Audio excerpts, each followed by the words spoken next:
Hey, Fari. How are you doing? Welcome to this live today, where we share our stories regarding experiences that we have enjoyed, whether it's children, whether in your marriage or just family experiences. This is the platform to share all our stories, so hopefully we can help someone out there. The goal is to inspire, encourage someone, and to let others know that they are not alone. All right, so I don't know, let me see if I can invite you, Fari. Can you request to join? Request to join the live, let's see. I should get a message saying you are requesting to join the live. And also let me take more people so they know. Right now it's just you and me. Let me invite people. Okay. Just invite as many as I can.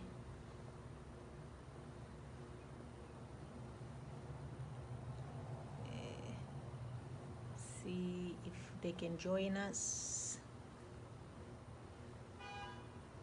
Let's see. Can you also tag people as well, Fari, on your side? I've tagged as many as I could. Let me do it again one more time.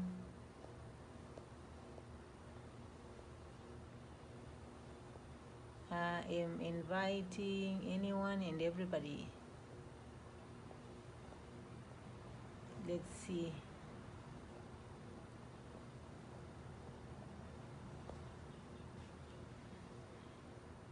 Oh, it's not allowing you to request. Oh, how do I do that?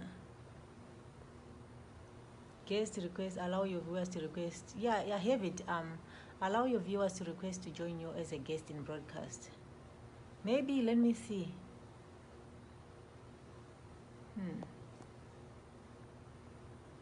Oh.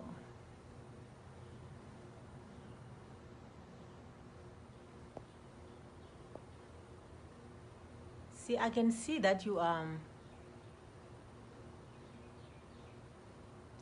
think if you go like to the bottom where you have little icons.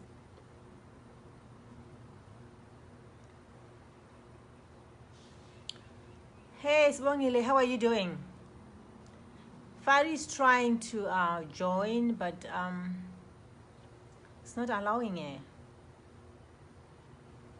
What if you type add? Try to type add me. Let's see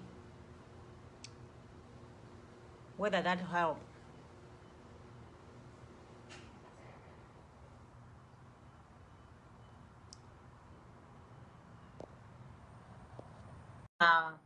Tendai now.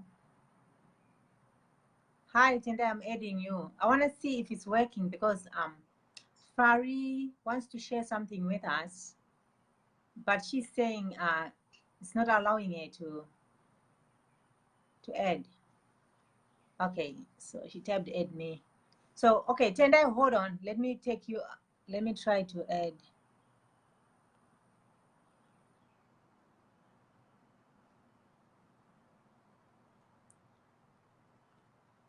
You see, on Tendai's name, it says add. On you, Fari, it doesn't. Because I just tapped add on Tendai, and it gave me an option to add her.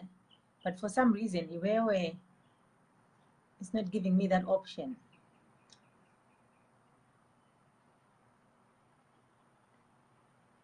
You mean Tendai, try to add you again?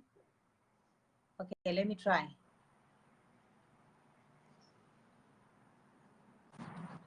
Oh, there you are. Yeah, Sophia, hi. Hi, how are you doing? I'm all right, my dear. How are you? I'm good, thanks. We're very excited for your platform here and just waiting to learn more, really. How are you? I'm doing good, actually. I'm doing good. Feeling much, much better now that I am sharing my story. Do you know that back in the days, I never used to talk about my experiences without tears in my eyes. Wow. I would just break down. I couldn't do it. But now it's Awesome. like, And it's just like nothing. Like I just talk about it. Hey, Janet, thank how are you you. doing? Yeah, It must so have been such a burden for yourself, but it took that long, I suppose, to process the information, to process your that's right. experiences, and just come to a place where you can actually share and it be a lesson really for the rest of us, because it takes courage to share, to be fair with you. And Oh in my our God. culture, where Right. it's supposed you're supposed to keep your secrets to yourself. You're not Right. supposed to share things with people. It's very difficult to get any information from anyone because most people are embarrassed about their pasts, and Right. I don't understand why that is, to be fair. I'm Right. not quite sure why that is. And garane zvinhu zvako pasi pehapwa, all Eh, sorts of things. And I hanzi think unotaurira chi uri kuudzire chi vanhu? Yeah. kukudzire Yeah. chivanhu, vanhu hanzi wakanyanyofumuka, and you're thinking, hang on a Yeah. minute. I am sure I'm sure there are other people who are going through this, and all I want is help. I just need, advice. But okay, what do I do now? Right. And perhaps if I share what I'm going through, other people can say, "Oh yeah, I've been through that. Do this, this, and this." Right. It's not a competition. I call it the the victim Olympics, where people sort of like compete to have the worst story, or and you're like, no, the point is No, to it's, come out of those and stories to live life, you know to be what? happy. Every story is different. Hakuna munhu Yes. ane domestic violence yakafanana Yeah. neya. There's no way it Hapana. can be exactly the same. Saka, why should we compete? Absolutely.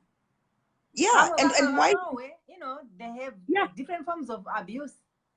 absolutely, absolutely. And then it takes just one person to be Yeah. brave enough to talk. And I think for you, I always say they're usually those pioneers of certain things, and even if for you, Sylvia, if it's just I started a platform where people can now talk, and you never say anything else. You've done a great thing. That leap forward, that breaking of that glass ceiling has been so important, so that people just start talking. And what you find is now there'll be a flood of people just talking to you, because sometimes it's just scary to stand Right. alone, to be the one voice talking. So for ages, that's what seems to be happening. And then suddenly people start joining you, and then it's a flood. So I'm very proud of you. I've been watching from afar, but but you'd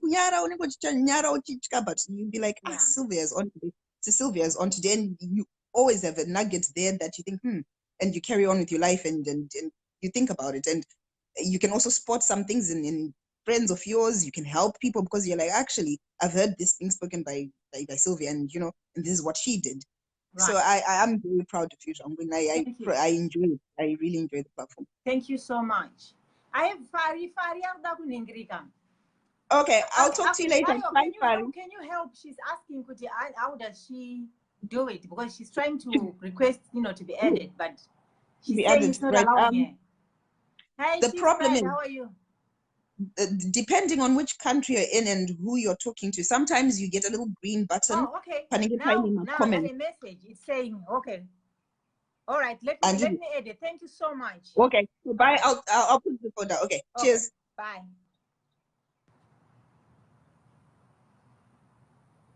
Okay, now I'm adding you now, Fari. Let's see if this will work. There you are. Hi, I've had to come out. I've had to come out of the house. I don't know what was going on. So maybe that was the reason why you couldn't request to be added. Yeah, so I'm sitting in the car now. Yeah, I see you are in the car. How is the weather there in the UK today? It's like a pregnant woman going up and down, raining, cold, what? Yeah, British weather. Yeah, typical. Yeah. Yeah. All right. Go ahead and we have a few people watching now. So you can go ahead and just share your story with us. I like what the other lady was just saying just now. It actually breaks the ice for me, because what I'm going to share, I've never shared. I mean, I'm 46 years old, and this happened when I was 16. And I shared with one person, and that person, because of culture, squashed the whole story and told me, you should never repeat this. You should never open your mouth because it will ruin the whole family. It will ruin our reputation. You're very unappreciative, because the person that violated me was an in-law, kind of a brother-in-law married to a cousin sister of mine. To start with, I think I was groomed. I only know that now because I've learned about, violence, about abuse. I know now that I was groomed. I was young and innocent and naive, I guess. And someone comes and throws you compliments, and gives you little presents here and there, and saying, telling you you're beautiful, and and he also, his other trick was to do things for the family, sort of extra things for the family, because I came from a single parented family, and things were not easy back then. So he would buy things, bring groceries, and treat us to some little trips out, and and you trust that person. Right. You trust, this is my sister's husband. Right. And then gradually started grooming me. It started off, he would say, oh, we, culture, there's that what we call chiramu. Hey. Mainini vanofanira kumbobatwa mazamu nababa mukuru, like kana kungoslepa magaro. You're so beautiful. Oh, you're like dynamite in a small package, and all those things. And at that age, you're impressionable and you're naive, actually, to be fair. I was very naive. And, it was a little bit exciting and he was a man of status. He had money. He had a high-ranking position in one of these big international organizations in Zimbabwe. I won't say which one it is, and I won't say his name because most of my family actually don't know this happened. Okay. So anyway, so he was influential. Everybody looked up to him. And the grooming went on for about a year. I'd get little presents, or sometimes he'd surprise me, pick me from school. I never really questioned it because Baba Mkoro is my brother-in-law. I was just in the neighborhood, and I just thought, you're just about to finish school, and he picked me up. Oh, let's just go have ice cream and whatever. And it was just touchy-feely. And though I was uncomfortable somewhat, I thought maybe I'm just being a village girl, ignorant, like, because you'd say things like, I can take you up in higher classes, if you follow my lead. Look at your sister now, she's sitting pretty, and all those things. And I thought, well, if he can help me, but I didn't realize what I would have to pay for that help. So anyway, one day there was another cousin sister was wedding, and we were supposed to go to the wedding, but I had to attend a school activity that Saturday. So acting as if he was being nice, he offered that he would delay going. Instead of going with everybody else, he was going to wait until I finished school and then pick me up and then come. Go to the wedding with me. I saw nothing wrong with it. Actually, thought, wow, and he's actually offering to miss out a bit of the wedding just to accommodate me, because if that hadn't happened, I wouldn't have been able to go to that wedding. So anyway, he picked me up, and we were driving to the wedding, and he started this, I think I would call it pep talk, really. you know, like saying things like, you see, you're my favorite, my Nini. You can imagine if I'd met you before your Sister. sister Kwala, it would probably be you. Unfortunately, you know, we can't really do anything about it, but I'll always consider you my best Nini, and I'll always give you treats, but then they have to be, you know, our little secret. And you know, when he started using the words little secret, a bell rang in my head, but I didn't know what to do about it. So I was just sitting there, you know, in the passenger seat, smiling away, and he was like, you know, you see, these weddings, um, maybe one day it could be you and I. And I'm like, how would that happen? And he's like, wow, I could have you as a second wife, you know. I was like, nah, I'm not interested in those things. And then he laughs and he goes, I'm just joking, Amani, I'm just playing with you. I'm just playing with you. And he's going all touchy-feely, and I'm really getting uncomfortable now. I'm thinking, you know, why is he doing this? Why is he making me uncomfortable when we're going to a gathering? And then all of a sudden, we were like at a bushy place. He turns the car off the road into the bushy area, stops it, and he starts, you know, feeling me around, touching me, and he's like, don't you think it's high time I got a little bit of something? I've been treating you and whatever. So what have you got for me? And that's when it actually became very clear what this was all about. I'm like, Right. well, if I knew this was your intention, I would have told you, no ways. Don't bother giving me anything. Don't Right. bother telling me, oh, no, you like it and whatever. I'm like, no. And you know, that's the time when we start, well, to me, that's when I started knowing about central locking in cars. Oh, okay. He locks the car and is like, it's too late for you now to be telling me all these things, blah, blah, blah. And he's like, all of a sudden, he's not a nice person anymore. Mm-hmm. He just became, It's he monster. just became all aggressive.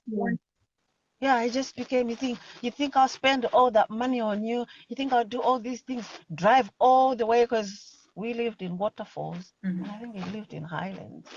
I'll drive all the way across town. Just what's so special about you? You're just a village girl, you know, like you don't know life. I can show you life.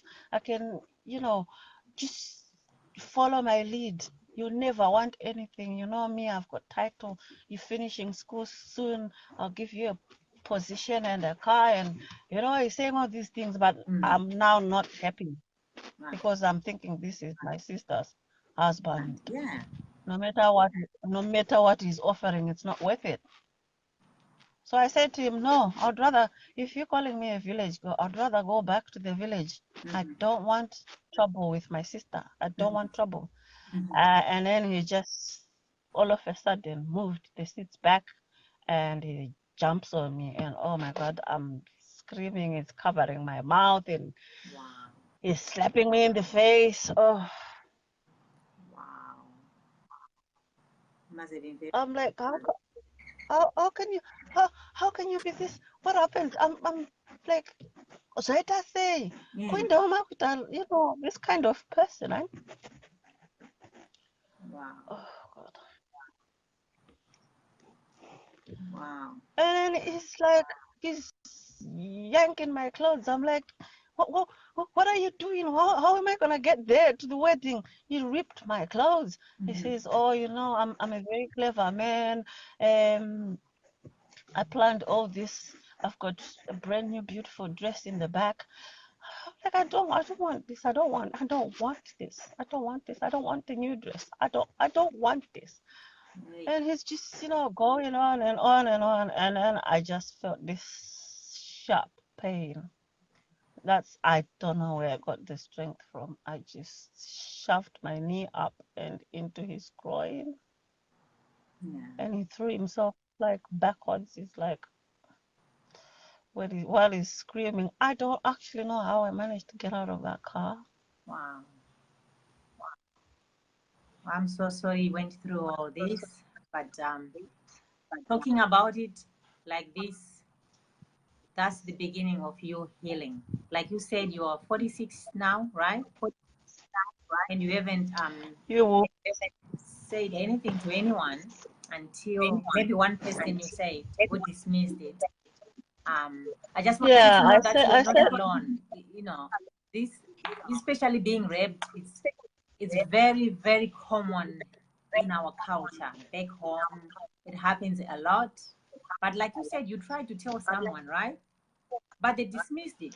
Yeah, I told an auntie of mine, and she was like, "Oh, look what he's done for your family, and this is what you want to do to him. You're going to shame your mom, and you're going to embarrass the whole family. Is it worth it?" And then the thing that really convinced me not to say anything is she told me that in our Zimbabwean culture, once people know you have been sexually violated, no man would ever want to look at you, no man would ever want to touch you. And do you really want to live the rest of your life alone? Hey. Yeah, this is what So I these had people, manipulators do. You know, they tell you stuff, especially at that age. You know, you believe whatever they say because they are an adult. You're only what 16. yeah. Yeah, and then it's like I had to learn to bury this deep down. And trust me, it's not easy.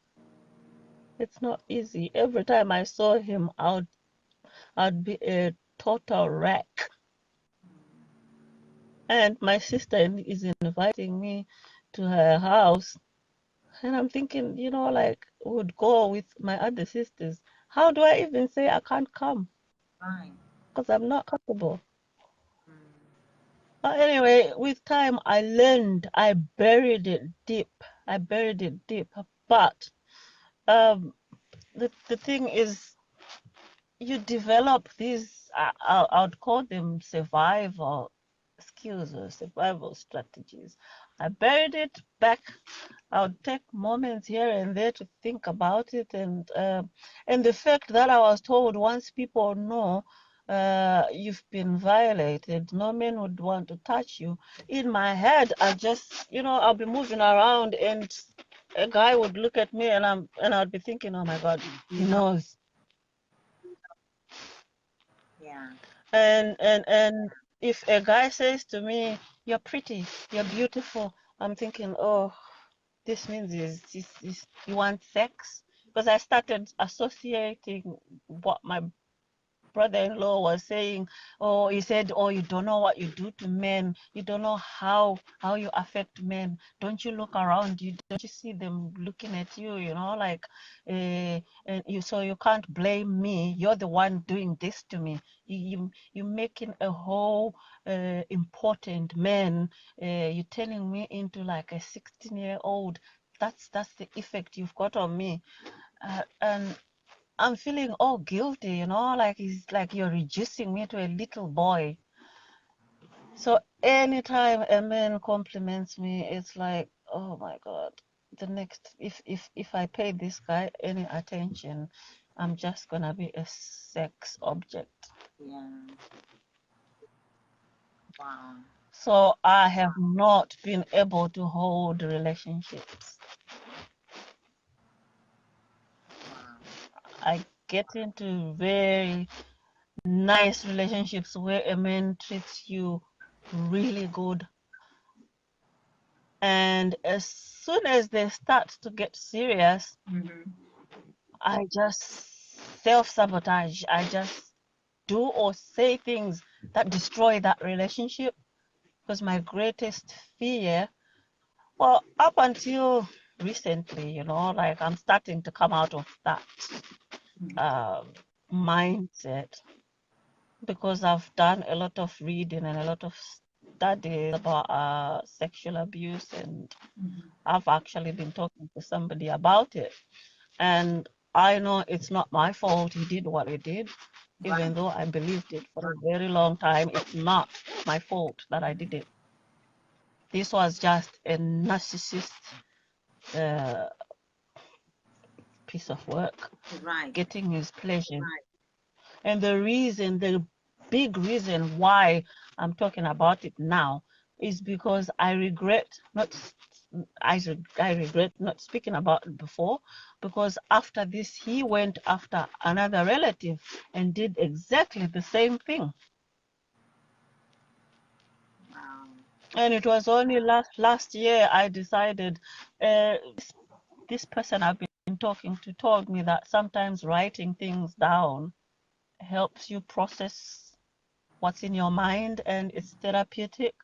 So I started writing the things that stressed me, and I actually was able to formulate sort of like a tree to why, because I have struggled with a lot of things, and looking at them, they all linked to this fact that I lost my self-esteem, I lost my confidence. And I was one of those children who was very forward and very confident. And you know, when you want to put up a front, you have to do it properly. I learned to be an excellent actor.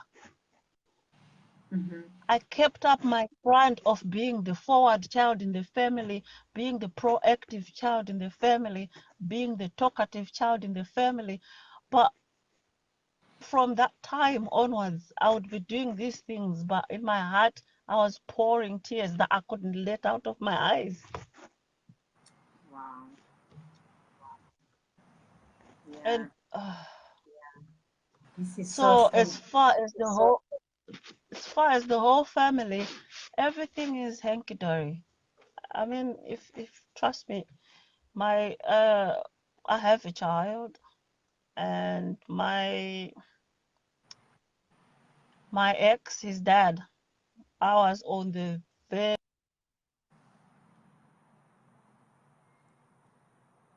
You are frozen, Afari. I can't hear you now. Don't know what happened.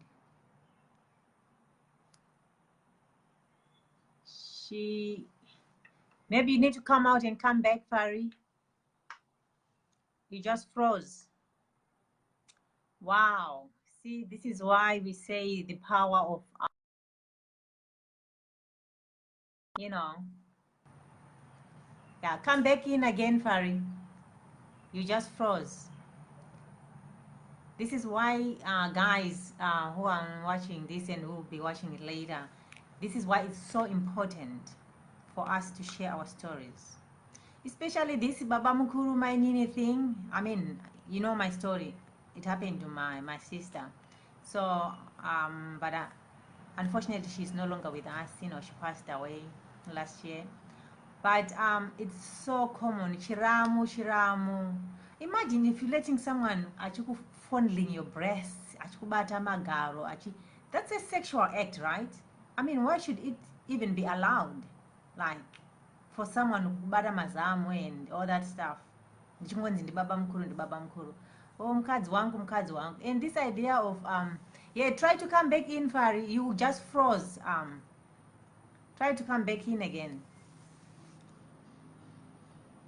So it's like that culture thing of Baba Mkuru, what, that's the worst thing ever. I'm telling you. Hey, Mambusoni, how are you doing, my dear? Thanks for joining the live. Yeah. So Fari tried to come back in. Yeah, it's so sad, you know, rape, domestic violence. For me, I enjoyed both from my my abuser. Oof, I almost said ex-husband. I told you guys I don't call him ex-husband. He doesn't deserve that title. Anyway, my abuser, because how I got pregnant, which made, you know, made me well, getting me forced to get married to him is because I was pregnant, right? But actually, what happened is he raped me. He lured me into his place. He was renting like a room. Was a Roja Marocation. I ended up a room. So we went there and he raped me, and I got pregnant. And I was a virgin. Took my virginity, got pregnant first time, Then he said he wanted us to get married, and I had to get married. So I actually enjoyed everything, from watching my mother being abused as a, I think I was 6, maybe 7 years old when the abuse started, then getting raped by this guy, getting pregnant, then getting married, then him abusing me. So I think I've experienced, you know, both sides of the world, like rape, sexually abuse, then you know, marriage abuse, then also witnessing my mom. So it's hard, but the only way to heal is to talk about it. Talking about it, sharing your story is the only way to heal. I know even now I have somebody, I don't know whether they will be comfortable to share their story, but they say they might do. They were being stalked by their husband. They are no longer together now. He was putting cameras in the house. He had like a tracker on her car, like a GPS tracker on her car. There was cameras everywhere in the house, and she was calling him calling her. He was calling her every 2 minutes, like, "Hey babe, I'm just calling you because I want to know where you are, what you're doing. You know, I care about you, I love you." Da, da, da, da. Just calling her and tracking her. And at first she said she thought, you know, oh, this guy is like head over heels in love with me. He really, you know, loves me. But about the cameras, she didn't know. She found out later about the cameras. Because she found, like, he had an app on his phone. You know, these iPhones. He had an app on his phone where he could watch her, like, wherever he was. If he was at work, he would have it open all the time, just watching what she was doing. The only place she said was in the restroom. There were no cameras in the restroom. So, and that was the only time he called her. Because when she disappeared on screen, because he was watching her, right? So every time she disappeared on the screen, he would call to see where she is, you know, but because, you know, these narcissists, how they behave, control freaks, you know, emotional abuser, people, like, you would like call to see, where are you? Oh, I'm in the restroom. You FaceTime me. Where are you? You know, oh, I'm in the restroom. Can't you see that I'm in the restroom? Can I just pee? Can I poo? That's when she realized that this was getting out of hand. Like, she was being told what groups to join or to be on Facebook. Like my group, this group, I'm telling you, if you are living with a control freak, a manipulator, they wouldn't allow you to be on this group. If they find out, I'm telling you, they'll be telling you, oh, don't follow Sylvia, oh, whatever, groups like this. If they are Zimbabwean, I'm like, na Sylvia, mahura, blah, blah, blah, blah, don't follow a group. That's the kind of talk that they will, you know, so, because they don't want you to, because they know that by listening to other women who are experiencing whatever you are experiencing right now, that might open your eyes, and they don't like that. So they try to do isolation. That's the isolation they do. Like, they don't want you to talk to someone who might open your eyes or help you or tell you that, no, girl, this is not normal. This is abuse. Is he doing that to you? Because if you are my friend and you tell me that, you know, my husband calls me every 2 seconds, oh, we have cameras in the house, I'll be telling you, like, I'm sorry, but, you know, this is abuse. You know, they are controlling you. You should be able to be your own person. You know what I'm saying? Like, to be told on what hairstyle, what to wear, you know, like who to hang out with, what group on Facebook, or or don't talk to her because she's not married. You are married. What do you talk to what are you discussing with somebody who is not married? You know, stuff like that. Just because someone is not married doesn't mean that you can talk to someone or be friends with someone even if they are not married. You can still be friends because you are your own person. You're a grown-ass man, woman. You know what you want in life. There's nobody who can tell me, like, oh, cheat on your husband, whatever, unless if it was already in my mind. You know what I mean? So why should my husband tell me who to talk to and who not to? That's just being controlling, straight up. Fari, did you try to join again? Anyway, I've been crying because I'm a victim of rape and violence. Janet, do you want to join the live or some other time? I mean, if you're not ready to talk about it, that's fine. Let me know if you want to join live, or maybe I'll send you a message. We can Oh, okay. Fari's coming back. Okay, let's see. Fari.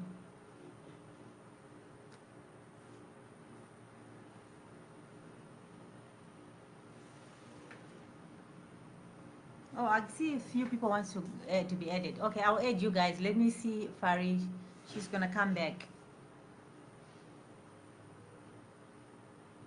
She's adding Fari now.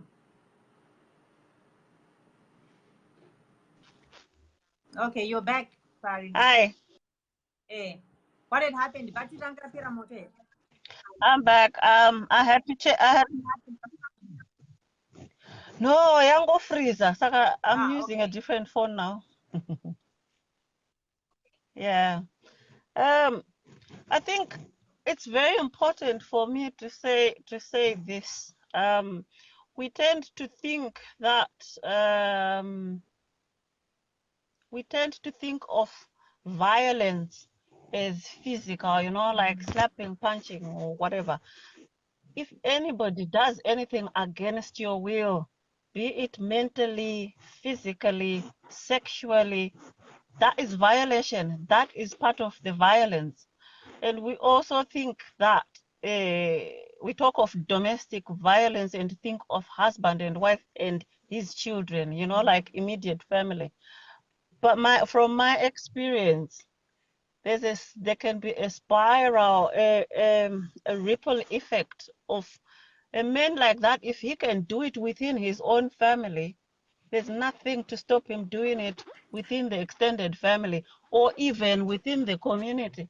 Like this man, I wouldn't be surprised he's done this to many people. And I know for certain now that he was abusive to my sister, even though she would never talk about it. She's not talked about it, so I'm not going to go really into it because it's not my story to tell. But I know. Yeah. And the fact that I didn't speak up meant that he got away with it with me. He got away with it with my sister. He got away with it with my other sister. And it's and this is a respectable man. Lately, I'm not bothered if I see his pictures because I used to see pictures on Facebook, people saying nice things about him, and you think that Right. if only they knew, what kind of a human being he is. But because of his title, the company that he works for is a massive global company, and he has a very high position in it. It's like he's that kind of person who's hero worshipped, Yeah. basically. But I think we can think, oh, don't say anything. We keep it in the family. We protect it. But unfortunately, you don't actually protect your family doing that way. You're just judging somebody. You're protecting the abuser. That's what you're doing. Oh, she froze again. Okay, I think we're having you're frozen again.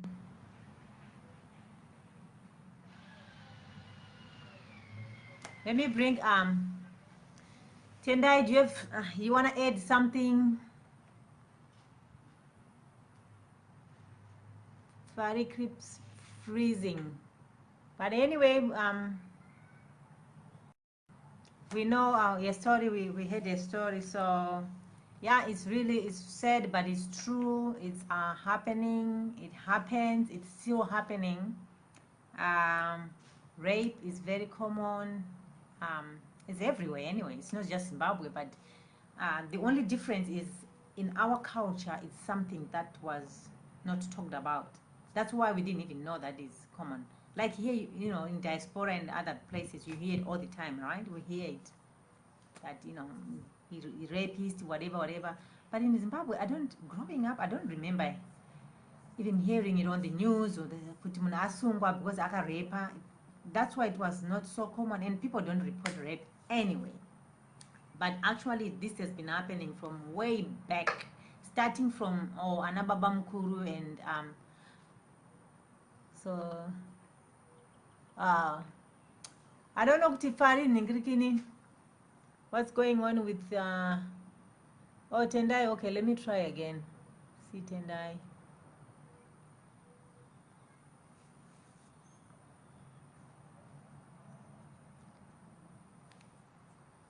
Yeah, okay.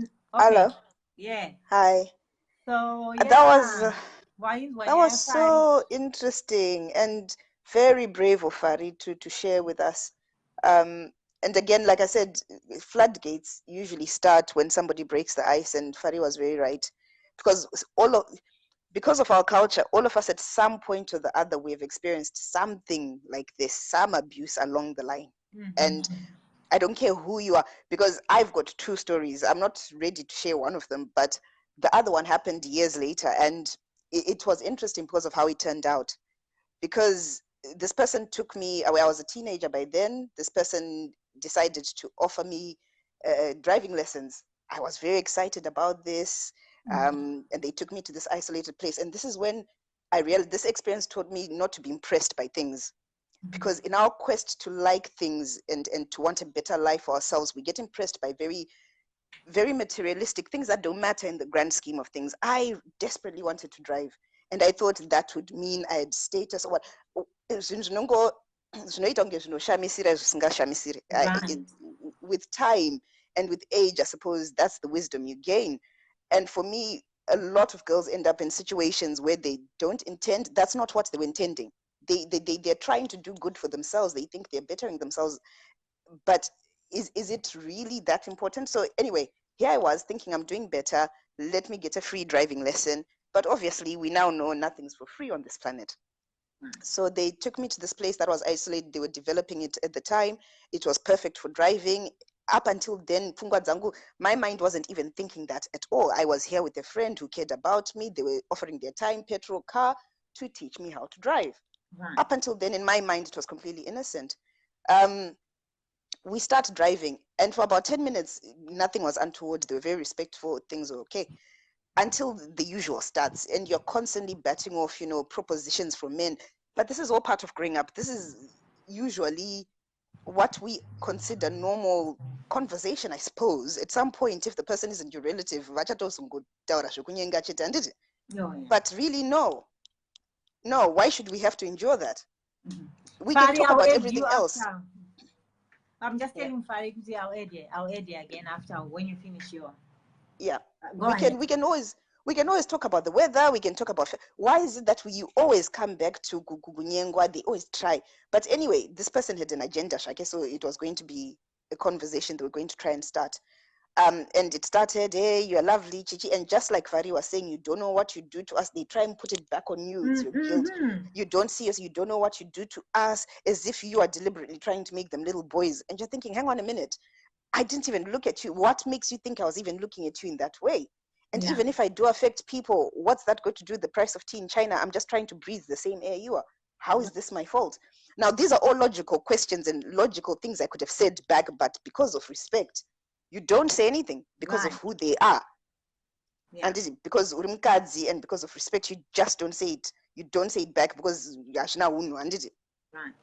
Saga, but this is because as women we're taught kuti mskana akazvibata utaure. I don't know what it is. You just think about pleasing other people all the time by not saying hurtful things to them, yet here they are blatantly disrespecting you. Because we worry too much about what other people think. Yes.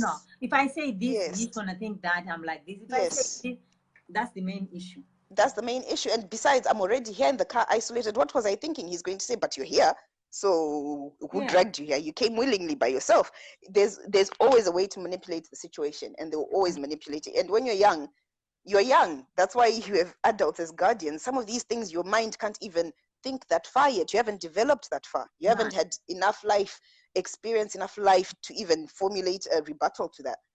So he starts trying to do whatever he starts to do. Now, what's interesting about this story is that up until the actual forcing, and because this is years later after the initial abuse, I fought, something clicked in my mind, and I'm a very small woman. I'm very tiny. I couldn't burst a grape in a fruit fight, usually. Yeah. But on that day, I thought, not today. No, not today, not again, and not today. Mm-hmm. You know, I didn't ask for this. You offered, and I was very stupid coming here. Maybe I was stupid, I don't know, but it was all done in innocence. You sold me a story that I believed this is not my fault. I knew that now. Mm-hmm. So I fought. I fought again, just like Farid did. I moved back the seats and kicked him where it hurt. And I don't know how I got out of that car, but I started walking home. I didn't know where I was, but I was going to, being in that forest was better than where I was. Right. I was going to go home. Wow. He followed me, crept up very slowly in that car, you know, like a horror movie, you know, you're like, what? But it was broad daylight, Mm-hmm. in the middle of the day. Just it was not developed, there was no one there. So he stops, starts begging, I'm so sorry, I don't know what got over me. I'm so sorry, I don't even know what that was. I don't know what the hell that was.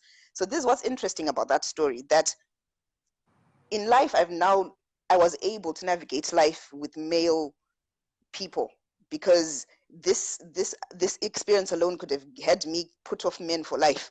Right. But in my actual life, all the male role models who I have in my life, my father, my brothers, they have been nothing but kind to me. I don't know about their personal lives, but to me, myself, they've been nothing but kind and my protectors, right? So I have got two sides of the story. I know men can be kind, they can be loving as well, but I also know that they can be, you know, they can be monsters sometimes. Monsters, yeah. Yes, and we cannot discount that. Therefore, you're constantly on a high state of alert. It is not prudent to go through life thinking that people should not approach you and that they're not going to be mean. You have got to be alert. You have got to be aware of yourself. You've got to be aware of some of the situations you put yourself in. Yes, you have a right to wear what you want. You have a right to go to where you want to go. But as long as you're aware of what's happening around you and you've got safeguards. Right. And you cannot be a sitting duck. It's like turkeys voting for Christmas. You cannot be a sitting duck. You also have to take back some of the power. Mm-hmm. So that's taught me now in life to be mindful of where I am, and I'm and happily to say the rest of my life has been happy with the male species. But back then, those two experiences damaged me, and I still have issues. I still have to, you know, just like Fari said, you develop coping mechanisms for these things. Right. Mm-hmm. And therapy and talking is important. I cannot overstate this. Culture will say, you know, I don't know where culture expects us to talk about these things or fix it, but the current systems aren't working, are they? And we all know that not all traditions are useful, are they?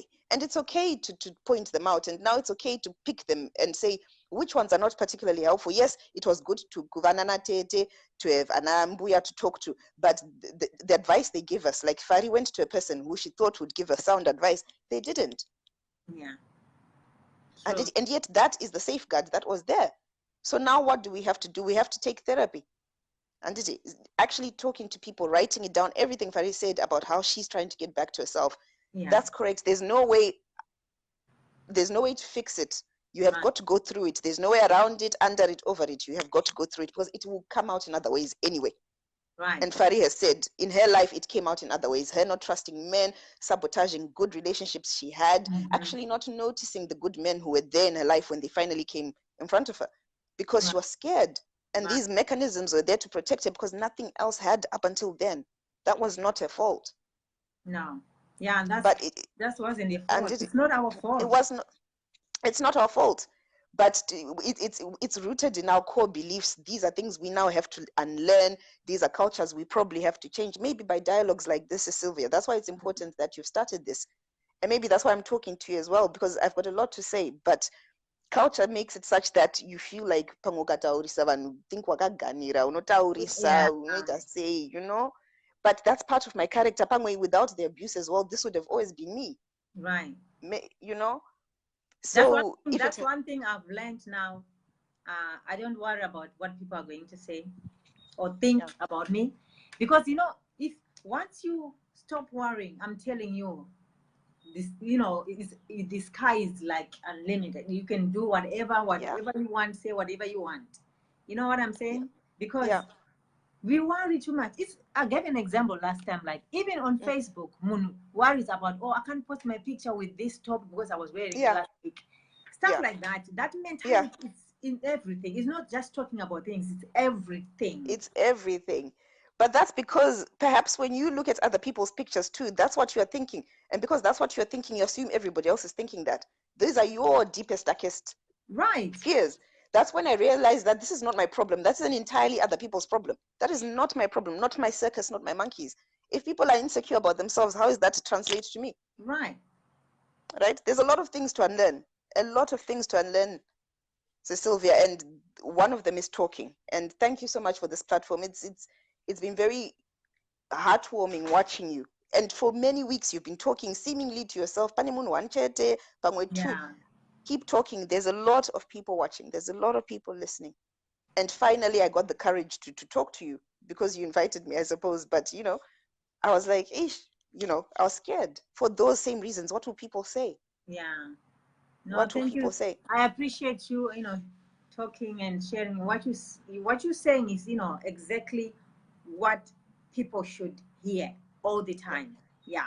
It takes, it takes a lot, like you said, it takes a lot to, I mean, if we just keep talking and talking, we can keep saying the same thing. I'm telling you, a lot of people, I'm getting a lot of inboxes, but some are scared, because they're still living with their abusers. Yeah. So, I respect that. Obviously, we don't want them to be safe, right? Yeah. You can just, whenever they are ready when they are ready, they will share. They will. Because that's another thing, because the world is difficult out here. Because another story I know of, because I've since met loads of women who, when they finally get the courage to get out of these situations, run to the police, run to social services. Because I'm in England, they are told, oh, well, in order for us to rescue you, you have to move out of area. And you're thinking, out of area, but all my other family is here. You're further isolating me further. The system is broken. Right. So there's so much to. So you're thinking, if I run away out of area, and they're telling me to leave the children because it's about my safety. This lady was she was in a situation that I didn't know what to say to her. But yes, you can't leave your children. You can't actually run away because you still need your children. Because the abuser is going to use it against them. They ran away. They left the children and they went very far. Yeah. That's not her intention at all. Her intention is to find a place of safety, and the system is further trapping her. But we have got to be brave sometimes. I suppose you've got to be brave because we just have to keep talking and just keep sharing our stories, keep inspiring and encouraging each other. Yeah, take back your power. It might take time, but I never thought that I would tell people what happened to me. Never in my life. Oh my gosh. Like, and you look so happy. Yeah. And it's the energy you bring forth, that I'm a survivor. This is my life, not his. It doesn't matter what he said, what he's done. That was not my fault. Exactly. None of it was. I was even worried about my son. Like, what is he? Am I going to be embarrassing him? Because my son is 32 now, from that marriage, the abusive marriage. But he said, Mom, no, it's your life. I want to see you happy. If it makes you happy to share your story, go ahead, share it. Talk about it every day. He's very supportive. He's like, no, don't worry about it. He was actually mad that I didn't tell him way back. Because he was like, if you had told me what you're telling me now, when I was 15, 16, I would have never spoken to my father again. Wow. And he did this to you?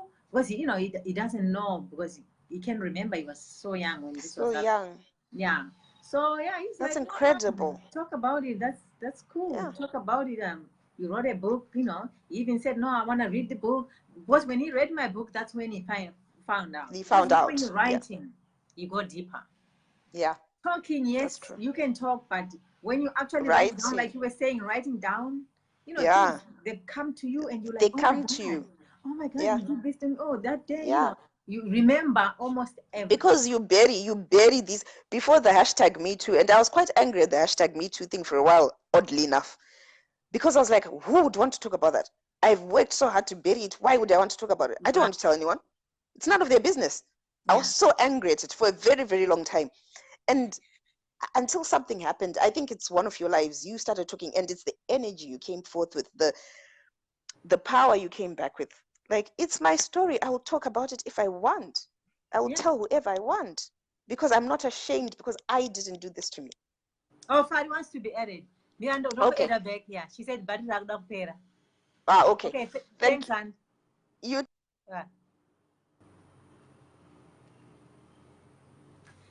Fari, I'm adding you.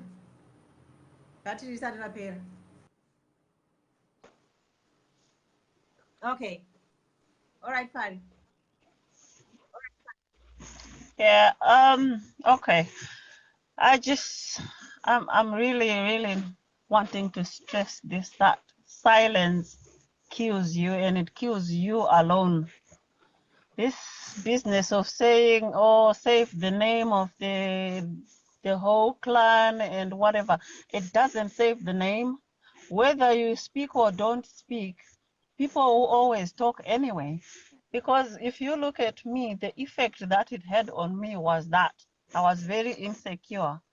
And acting takes a lot of effort, especially if you're acting and you're not being paid for it. Basically, I mean, it's funny, but this is the reality. This is the reality I'm facing now. I've basically been acting for the last 30-something years without pay, and somebody's having a life of a time of their life on my expense, and at the same time, my not talking left room for other people to be abused, have the same, to be abused. And some people might say, oh, well, after all this time, why are you talking about it? I told you I started writing about this thing. I'm actually writing a book, and I've called it Road to Recovery, because honestly, I've been walking around, oh, happy, jolly, whatever, but I've been very unwell inside. I've been able to cover it very well. I'm quite sure anyone who knows me, if they're watching, they're in shock, because I perfected my act. But trust me, it's not easy. You go to bed every night and you're like, you know, you sigh, you're tired, not from work, but from this front you have to keep, and you have to maintain it every second of the day. It's not right. It's not right. I'm telling you from experience. I know how it feels. I don't wish it on anybody. So the reason why I'm talking about this is, if it helps somebody out there, even if it's one person, it's a person who is not going to feel how I felt for a long time. And I would like to encourage people to talk. I mean, you might think, oh, I spoke to one person and they discouraged me. You have to remember that everybody is different. So if you tell one person and their response is negative, that's them, that's their mindset, that's how they, that's how they're processing things. But that's not to say don't speak to anybody else, because the worst thing you can do is keep it inside, because it doesn't go away. Right. True. It doesn't. You could be 60. If you don't deal with it, it will always be there. And it affects the way you look at people. It affects the way you treat people. It affects the way you respond to even basic things. So you really need to, I mean, there are formal organizations you can go to. There's the family network. Just because I spoke to one person who didn't help me doesn't necessarily mean that the rest of my family wouldn't have helped me if I had been mature enough to process it that way, knowing that that's that one person responding that way. I could talk to somebody else. Right. So I'm saying this: if there's young people watching, it's not one person that you can talk to. It's almost like a criminal investigation. You keep looking until you find a solution. Right. You don't just leave a crime committed hanging, because then it stays there. So if you talk to one person and they don't move on to the next one. to somebody. Right. talk to somebody else. These days we've got internet. You can even go on the internet and look for organizations that can help you. Yeah. True. So I'm speaking now. I would say I'm okay, but I'm speaking now for other people. Yeah. I'm speaking for other people. It would be sad for me to one day come across somebody I know saying to me, oh, this is what happened. And I think, well, if I had said something, if I had spoken up, Right. maybe they could have prevented this. True. I wouldn't want that, because that would just, the whole point of me learning what I've learned would be pointless if it's not going to If you're not sharing be with made others. use of. Yeah, if it's not going to be made use of, it will be pointless. It would be What pointless. is the title of your book again? Road to Recovery. Road to Recovery. Yeah. Just let us know. When it comes out, let us know so we can maybe, read like a page or two, like live, like this. Yeah. Like people know Yeah. that you got a book Yeah. coming out. If you like, I could pick bits of it at some other point of the strange areas of your life that can be affected by this, and you don't, until you actually dig deep, you don't actually realize this is why I am being that way. This is why I've been driven for 30 something years. Everything I do, it has to be perfect. And it wasn't because I want to please myself. I was trying to score a point to this idiot who has nothing to do with my life at all. Right. Nothing except that he did that to me. And I had to score a point. So everything I do, it has to be perfect. It has to be above usual expectation. And that helped me cover this front. Dressing up even when I'm at home, I can't be just simple me. I have to be spot on all the time. And I used to believe that makes me look special. Anovaziva kuti zvakaita hazvina kundi. I'm sort of trying. It affected you. Yeah, You're just lying to yourself. Yeah. Yeah. I'm lying to myself, and I'm lying to the whole world, really. Right. I mean, I've recently discovered that I'm actually quite creative, because I really I got quite, when I started speaking to somebody, I got quite low, quite depressed about it, because once I started talking, it was all coming out, and it was all like it's happening now. So in order to help myself, I'm not sure why I thought of it. I just thought I need to do something with my hands. You know, when you're nervous, you're fidgety. Oh, yeah. So I thought, let me do something with my hands to steady myself, because I didn't want my son to know I was low, and I didn't want him to be worrying about, because at the moment I was in a car accident. He's been worrying about my injury. I didn't want him to worry about this as well. And that car accident actually was the beginning of my healing, because when I was going into the war thinking this is the end of it, the only thing that was in my mind was, what about me? Where am I going to die without living? I all of a sudden saw that I have not been living.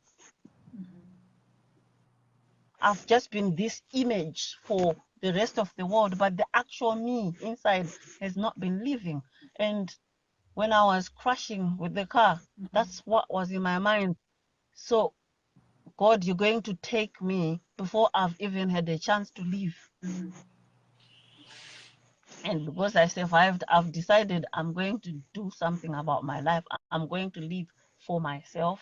I'm going to do things for me, not for the outside world, not for my mother, not for my sisters, not to score a point to men or anything like that. It's going to be about me. And it's simple things like, I started making jewelry. First of all, it was just to keep busy. And I found I make quite nice things, and I enjoy it. And I want to do something. It's therapeutic. and I started doing community sessions where we do arts and crafts Yeah. to get people to come out of their shells. And that's what I want to do now. I mean, I don't know as yet how I'm going to sort of formalize it, Yeah. but me trying it with a charity organization, local area. Yeah. You froze again. How Oh, many okay, you're people? back. You will be shocked.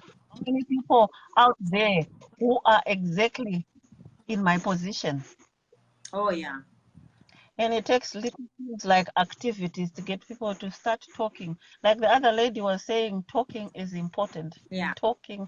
And I have found that even though you can get formal counseling, sometimes you just need a neutral place Oh, yeah. where you're not going through specific steps that, oh, because now you've started crying, are you feeling suicidal? Are you thinking, you're just expressing your emotions.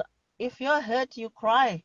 Oh, But if mostly, with formal counseling, I'm not disputing it. It's actually quite important.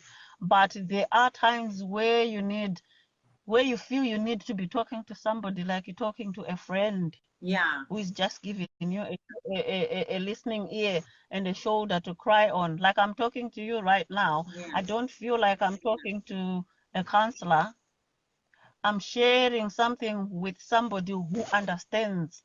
I'm sharing something with somebody who knows, Right. who has an idea of how I feel, not a professional person who's read books. Yeah, they are going by the and book. has Oh, been, now when you cry, so we have to do this, yeah, or ask these questions, ask this. yeah. No, you're right. I agree. Because some of it goes beyond theory. You have to live things to be Exactly. able to dissect them and explain them Mm-hmm. and work something out with somebody. I mean, there was a time I used to say, God, I pray to you, I do all these good things. Why is it my life is always spiraling down? I mean, I'll work on something, I'll gain my confidence for a little while, and life looks like it's going up. And then just a thought comes into my mind, or I see something that just jots that memory back, and downhill I go. And I was like, God, why am I having all these experiences? And when I look at it now, I think my experiences were preparing me to be able to help other people. Because if somebody comes to me and tells me, this has happened to me, I have an idea of what they're talking about, and I have an idea of what they must be feeling. And because I've survived it, I have an idea of how you can survive it. Yeah. And this is what I'm feeling now, that I need to put myself in a position where I can help here and there. You already People started. who You are right now talking about it. Right now, you already started helping somebody. Yeah, and I'm very grateful for you letting me in on your group, because I started a group about my recovery from the accident.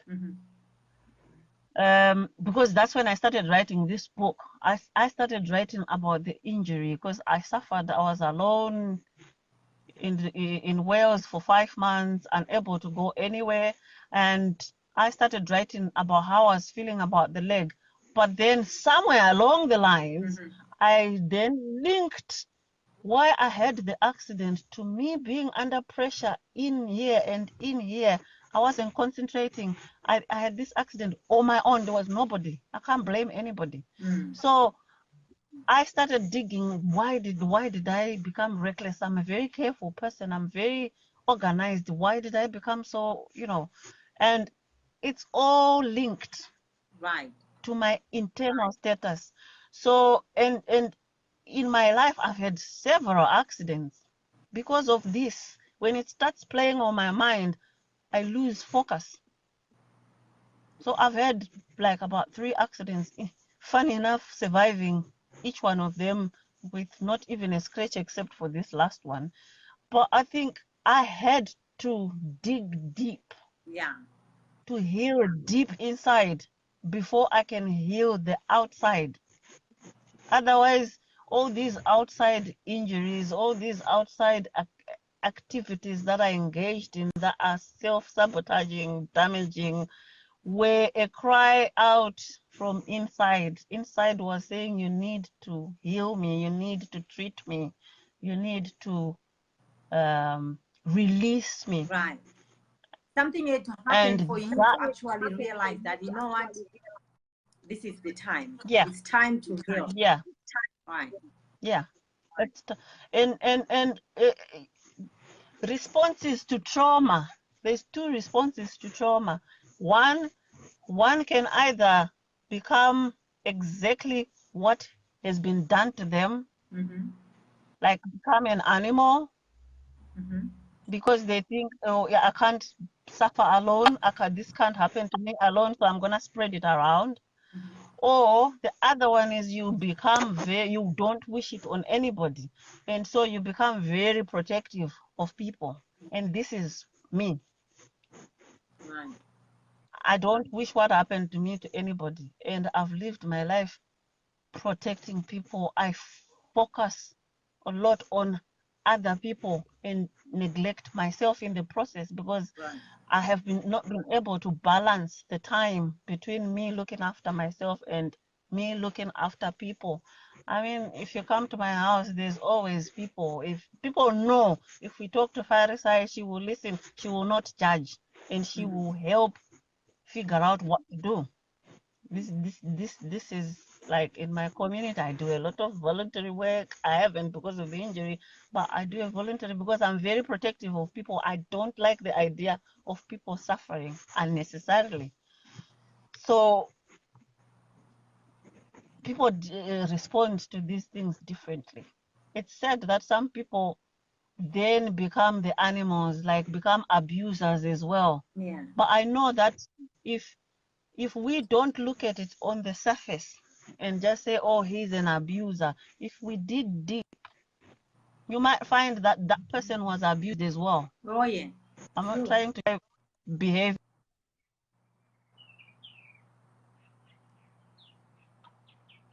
willing to accommodate reasons, and there's help out there. People need to reach out. I'm just encouraging, I guess, both sides really. Abusers, if you find you abuse and you don't know why you do these things, there's help out there. True. Because I could have ended up that way. I could have ended up abusing because I was abused. Yeah. I thank God that I didn't go that way, but I know people can do that. People can become nasty, and you wonder, why is this person so nasty? But unless you take time to engage, you would never know. Right. You all you would see is an animal. True. I mean, yeah, most true, people, like for men, if they witness their moms being beaten up and whatever, that could come from them. They think, yeah, that's normal. This is what you do. That's how you treat women. yeah. Yeah. I'm so thankful for you, sharing your story. I know you are already on your way of actually, inspiring a lot of people. This is the beginning. Already, we have comments. I don't know. Read the comments when you finish it. When we finish the live, there's a few people who already mentioned that they were also raped, sexual assault, because of you saying your story. They actually put there on the comment. Yeah. So see, that's how it starts. Let's just keep doing this. And one thing, I don't know if you saw, I posted that I'm the chairperson for Her Story in Houston. Her Story conference. Oh yeah, and I would love, yeah, I've joined that as well. You just gave me an idea because of your story and other people's stories. Yeah. I'm gonna try and raise money. I hope I can do it. I wanna raise money to maybe get people like you to come actually to Houston for my conference, like pay for your flight and accommodation. Okay. Yeah, that's a good idea. I'll see if I'm trying to get sponsorship. If I can get the money, I'll get as many people as I can from UK to come here. you know, just for 5 days or Yeah. so to speak at the conference, because I need speakers. I need people to speak. So Yeah. we'll talk. And thank you so much for sharing your story. I really, really Oh, thank you appreciate for it. allowing me. I've been looking for how I can speak, because in the community you can reach one person, but platforms like this, Yeah, you can reach the whole world. right. And people watch And this. that's People watch what this. I I know needed. right now we don't have a lot of audience, because, but people, you know, they'll watch later. It will be a replay. I'm gonna save this and they'll watch it. And I will Yeah. be talking. I'm really, really considering bringing people, especially you, to the conference here in Houston. So yeah, I'll keep Yeah. you I'd posted. love Yeah, that. we'll keep talking. That could be, you know, the Okay. beginning of something. You talking, just keep talking. Yeah. So Yeah. Yeah. Yeah. all right, my dear. Thank you so much. Bye bye. Thank you. Okay. Bye bye. Thanks, everybody. Yeah. Bye. Okay. So I'm gonna call it a day. Thank you, Fari, and you know, for sharing your story. Tendai, thank you so much for your contribution. Who knows, you guys, I might end up, you know, if I can get sponsorship, girl, I'm bringing you to Houston to talk at my conference soon. I'm working on it.